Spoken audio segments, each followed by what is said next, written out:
Hello, hello. All right, if this message is finding you, it's probably for you. If you feel like it's resonating, that's amazing. Let me know in the comments. If it doesn't feel like it resonates, don't worry. Take what you can, leave the rest. And also, you may notice that this unfolds for you in the next couple days to couple weeks from whenever you found it. Or have a think, and maybe it would be resonating for someone close to you in your life. Okay? All right, my name is Andrea. Welcome to my channel. I'm so excited to have you here. I am fairly new to YouTube. I started doing it last year and then totally just gave up on it. So we're back and I'm very excited about it. We have jazzed up the living room. We love it. It looks fabulous. It's very tidy. Also, I just want this space to be cozy, vibey, a welcoming place for us to do these channel messages together. And in case you're curious, my background is as a therapist. I work as a coach. I do tarot. I've been doing that for almost a decade now, and I just consider myself an intuitive. So really happy to have you here. I invite you to grab something to drink. This is apple juice, but I love being fancy, so cheers. It's sparkling apple juice, and I really enjoy it. Okay, so let's see what messages we have for the collective today.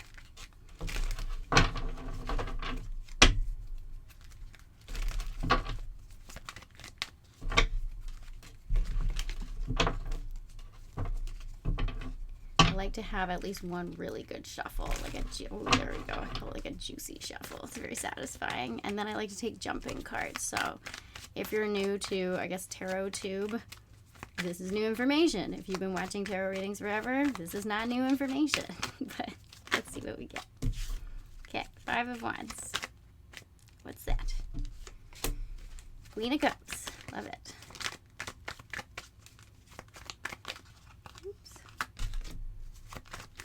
Ooh, I love it, I love it, I love it. Oh my gosh, okay. All right, we'll go with those and see if we get any clarification. So the first thing we get is the 5 of Wands. The 5 of Wands is all about, in my mind, internal conflict. So this is your itty-bitty you-know-what committee that exists inside of your consciousness. It's every voice that is trying to grab the microphone or the megaphone at the conference table that lives inside of your brain. They all are trying to communicate something about their needs, their desires, their fears, all at the same time. And when that happens, that usually results in feeling really stuck. Internal conflict is literally just conflicts between different parts of you, and they all deserve a voice, but you also don't have to direct your life based upon certain ones that maybe have been in control for a long time. So if you think about the inner critic, that one may have been in the driver's seat for a long time.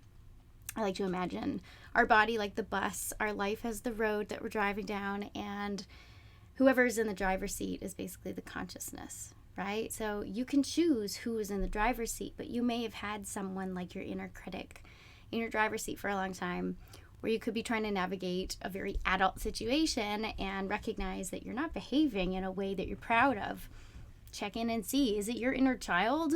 Or I believe that there's more than just one inner child. I think we've got them at different ages. Is one of your inner children in the driver's seat of the bus that is you driving down the road that is your life? Because an inner child would not want to have to navigate more mature situations, right? That would be overwhelming to them, and they'd be putting on the brakes. Whereas you, in your adult mind, in your adult situation, are trying to move forward. So the 5 of Wands, it's about internal conflict. It can be about stuckness, but it's also not as bad as we might think it is. When we feel stuck, it is a feeling, but it's not a fact. Feelings are not facts. So we can feel stuck, but it's actually very rare that logistically we are stuck. In fact, we are far more resourceful. We are far more resourceful than we often think, right? So I would invite you to think about where in your life you are feeling stuck, and then allow yourself to ask yourself the question, okay, if I feel stuck, what would someone who did know what to do? What would they do in this situation? Or if I did know what to do, what would I do? Or if I didn't feel stuck, what would I do? What would the brave version of me do? What would the highest version of me do? What would my future self do?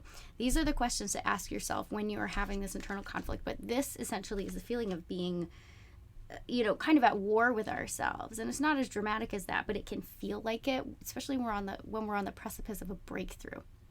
So just know that this is common. It's okay to be there, and ask yourself, which parts of me are currently going head to head, and they're not having a conversation with one another and finding a middle ground. Because I guarantee you, I want to say 99% of the time, but pretty much 100% of the time, there's a way to get past whatever perceived blockage or barrier that we're having, or whatever internal conflict that we're having. There's a way to move through it. So, something to consider. This has to do with needing to lean into our emotional intelligence, our emotional maturity. And I had a download yesterday. It was a really interesting thought. I wrote it down on my whiteboard. That the answer to just about everything, whether it's what you want to manifest in your life and making that happen, or navigating the disappointment when things don't go your way, or experiencing delay or challenges, or whatever it may be, the ticket is emotional intelligence and emotional maturity, ideally. And the Queen of Cups is that archetype. It's kind of an old deck, it's falling apart, but the Queen of Cups is that archetype. Don't worry too much about, male, female, anything like that. It's just an energy. But it's this mature, very well-developed sense of self when it comes to your emotions and your ability. I don't want to say just to regulate your emotions, because, with my therapy background, emotion regulation is very important for most situations, but there are actually times when we don't want to be dampening and regulating and pushing the emotions down all the time. It's good to move from a calm and grounded space, but it's also okay to move from excitement sometimes. So this Queen of Cups is someone who knows how to regulate themselves emotionally, which is foundational, but also is someone who can use emotional intelligence to achieve what it is that they want in their life. I have this focus on manifestation. I have found it to be one of the most interesting and eye-opening and also healing things that I've ever taken an interest in, that I've ever pursued learning in. And one of the number one things that is absolutely essential for manifestation is emotional intelligence. If you don't have the capacity to navigate the ups and downs of your emotions in the day-to-day, when it comes to manifesting things that you deeply desire, which require changing how we show up in the world, which brings its unique challenges, ones that we've probably never encountered before because we're being asked to show up as a different version of ourselves. If we can't look at those things with emotional intelligence and manage them as such, with this energy of the Queen of Cups, or the Royal Sovereign Being of Cups, we're going to have a real tough time. Yeah?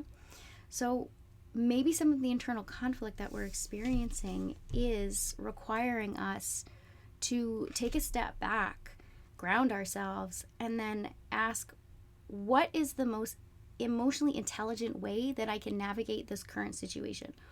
I'm experiencing internal conflict. What do I do now? Am I going to let it eat me alive with all of these negative thoughts? And like I said, thoughts aren't facts.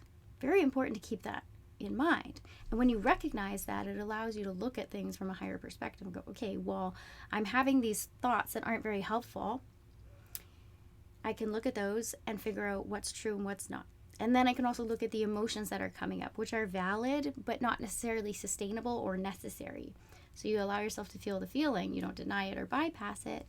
But then you come back around to centering yourself in your emotional intelligence. This is like the number one thing.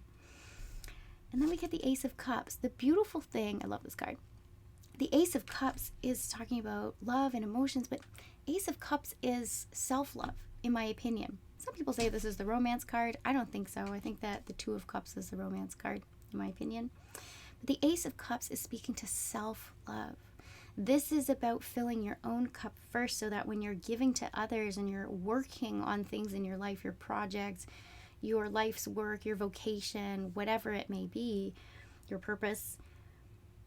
If we are giving from even a full cup, but it's not overflowing, you're still technically draining yourself. You're draining your cup. So not only do we need to make sure that we're not pouring from an empty cup, because that's just impossible. That's a recipe for instant burnout. But then, even if we have a full cup, we want to be pouring from our overflow. This is absolutely essential. So self-love is how we pour into our own cup. Now, I know that for many people, self-love is a tall order. So we'll have many conversations about that. But to me, this seems like you're on the precipice of really tapping into true self-love. Like maybe you've tried for years and years and you have a zillion journals that have said, January 1st, this is the year that I learned to love myself. I'm sure we've all had, many journals like that. And we feel like we're cycling. We've been so close, so close. But I really have the strong feeling that this is the year that you break through. Because it's not as far away this time. It's like when you find yourself coming back to a place where you feel like, oh my gosh, it was all for nothing. I still don't love myself.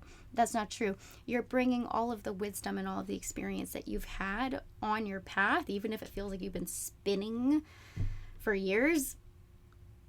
That's a feeling. It's not a fact. It's all of this experience that you're bringing with you that brings you so close to the surface. You could be this close to the breakthrough. So it's always a matter of don't give up. Don't give up and don't be so hard on yourself, because truly doing difficult things is an act of self-love. Being brave, taking steps, doing things that oftentimes make us feel uncomfortable, stuff that we don't like feeling, can be an indication that we are choosing personal growth. That's a beautiful thing, and that is in devotion to you, your future, your success. Things don't always feel good when they are in alignment. It's a conversation I had with a mentor recently, and I absolutely agree.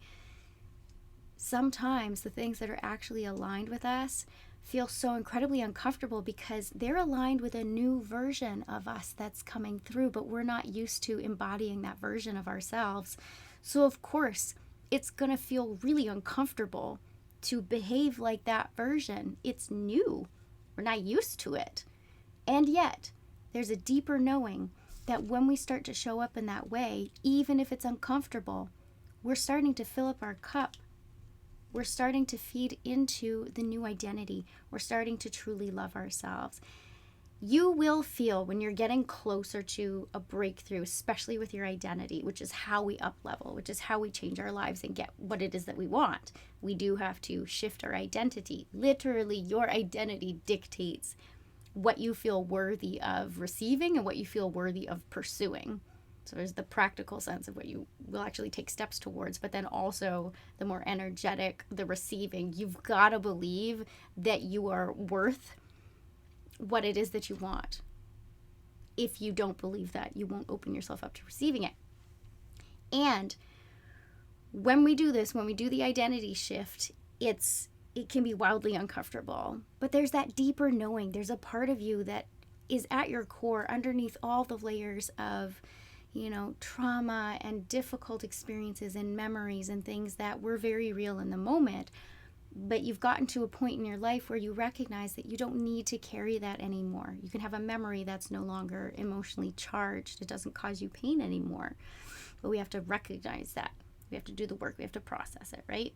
But when you're ready to go from surviving into thriving, there's a different kind of discomfort. We start to feel like, oh my gosh, if I stay stuck is kind of a mindset, but if I stay stuck, or if I stay in a place where I don't exit the nest, I don't come out of the cocoon, I refuse to, it's like the caterpillar has already gone through the goo phase where it just completely disintegrates and then turns into a butterfly. But it's like the butterfly refusing to come out of the cocoon.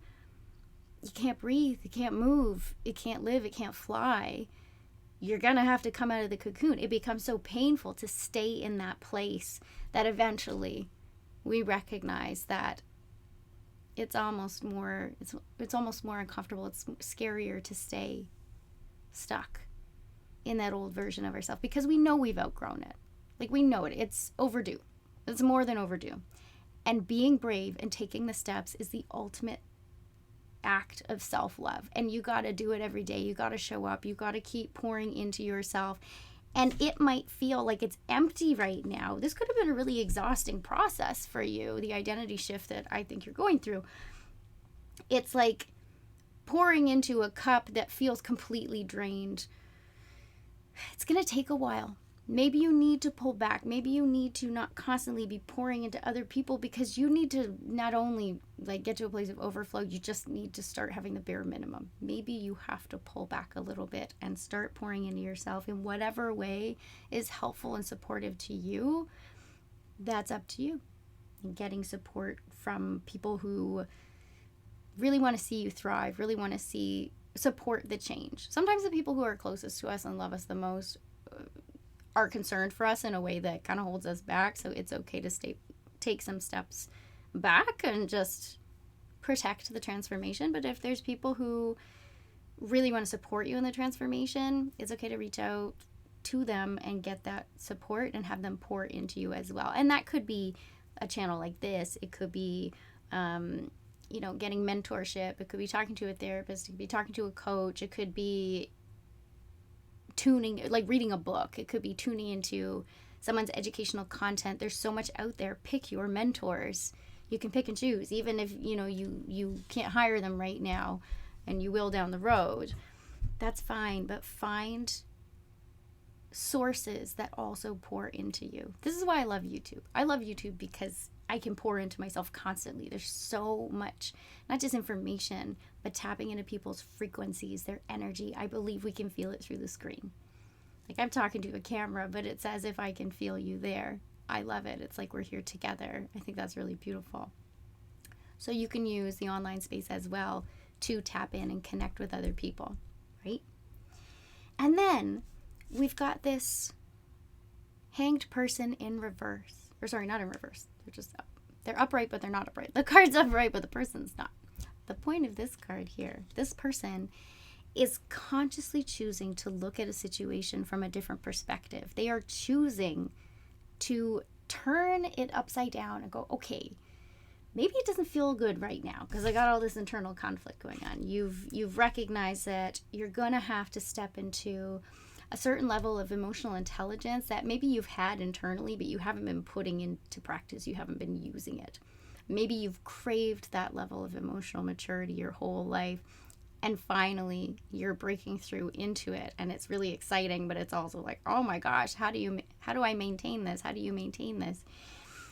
This is about looking at your situation from a different perspective, looking at the hard things as the invitation, looking at the challenges and discomfort as a sign of growth and opportunity, and even as an invitation into that different version of yourself.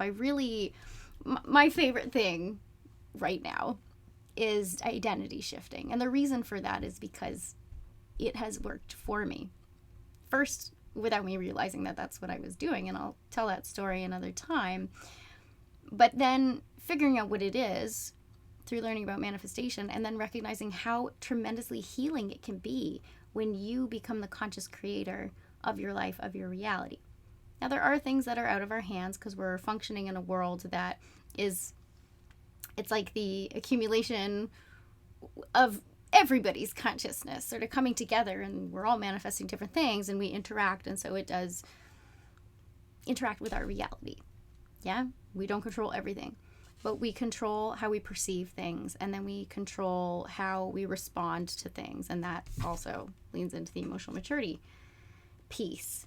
But when you love on yourself, when you give yourself compassion for being at a new level and feeling like you're the smallest fish in the pond, right? Or the smallest person at the table, which all of a sudden has all these big, giants at the table who seem to know what they're doing and what they're talking about. And you're like, oh my gosh, I feel terrible here. It's not a bad thing because your identity has shifted. And so, of course, you're going to be experiencing things that don't feel great because they're unfamiliar. So your job is to don't fall back. Don't let it go. Stay strong and stay in this new frequency, in this new identity. And I invite you, because that's an act of self-love. That is the ultimate self-love, is being like, I'm committing to this shift. I'm not going to go back anymore. And then looking at things from a different perspective, that is the invitation to consciously say, okay, this doesn't feel comfortable right now. It feels very strange. I don't know what I'm doing. And I like to be in control. And I like to know what's next. And I like to have all the answers. I don't know. I'm a type A personality. I can be like that myself. But looking at it from a different perspective, the perspective of, there are things for me to learn here. And any time that I am learning something, there's growth, there's prosperity, there's opportunity. Life is a laboratory. It's all about growth. And it's about growth coming from a place of self-love, not of feeling like you have to fix yourself because you're divine when you come into this world. We all are. We're all made of the same stardust. You are born into this world worthy and with worth. And we forget. So the invitation here is not to try to fix yourself. There really isn't anything to fix. It's about the opportunities every day to learn something new. And if it leads to self-improvement, great, that's amazing if that's what you're into. But there's always opportunities to learn. And I get the sense that if you're here, you're the type of person who is interested in learning and growing and in understanding yourself in a deeper way so that you can get what it is that you want in life. I think that's really beautiful. So if you're experiencing challenge and some internal conflict, just know that it's not bad. It just means that there's different parts of you that have different motivations and different fears, and they need to have a conversation with one another, figure out who's in conflict and how you're going to move forward. This is going to be a situation basically for the rest of our lives where we need to tap into emotional intelligence. So start cultivating it now. And I get the sense that this collective is already very emotionally intelligent. This is just your reminder. That's what these videos are for. It's just a reminder, right? Bringing you back home to yourself. Emotional intelligence is the name of the game. So keep practicing it, learning as much as you can, and then embodying it. Yeah. And then the Ace of Cups, of course, the self-love piece. Every time you stretch yourself and do something new, every time you learn something new, every time you push yourself into that new identity, what would they do in this situation? And that's the thing. That's the new perspective. When we're in the mindset of the old self, that's okay. It's normal to slip back there because that's what we're used to. But in service and devotion to your self-love, do the hard thing. And look at it from a different perspective. Understand that every time you do the thing that's outside of your comfort zone, do it in devotion and in service of your future self, your future vision, the life that you want. It will pay off, but you got to do it. So look at it through a different lens. Find a reframe. If you don't like showing up on social media, instead of I have to, reframe it as I get to. It's a free resource. We're very lucky, right? Or I don't like having to work hard. First of all, you can work smart rather than hard, but there's a certain level of work that does go into pursuing the things that we're really passionate about. There's work in just about everything, even in play, right? So this is about reframing it and going, okay, I can do hard things and I do it in service to my future self, to my future vision. It's looking at it like you're putting deposits of your energy into the bank account that is your future. Energetically, every time you take a step forward and do something in service to it, it's like you are depositing that energy as if it's currency into the bank account that is your future. And your future is going to look different from mine. Your goals are going to look different from mine and from anybody else. So figure out what it is that you want and then put these things into practice. And I guarantee you, over time, if you just surrender into the process, you will most likely get what it is that you want. And it's really about the person that you become along the way. All right, I hope this helps. Sending you so much love.